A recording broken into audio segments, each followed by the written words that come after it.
Axşam yatdığım yerdə qərara gəlirəm ki, durum gedim Qəbələyə. Yaxşı dostlar sağ olsun. Deyən kimi hazırlanırıq, gec saat 12-də yol düşürük Qəbələyə.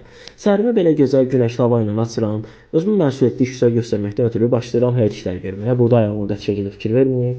Burada paxla şaxlamağa çalışıram. Paxla və yaxud da lobya.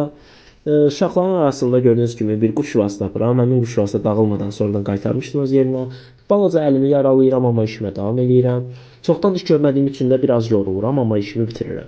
İkinci gün bayram səhəri yuxudan ayılıram.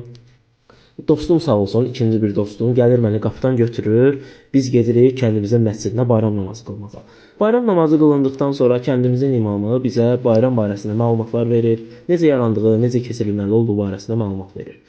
Bitdikdən sonra mən özüm də gəlirəm qurbanlıq quzu seçməyə. Uyğun, münasib bir quzu tapıram, seçirəm. Həyət yaxın olduğu üçün əl arabası ilə gətirirəm öz həyətimizə.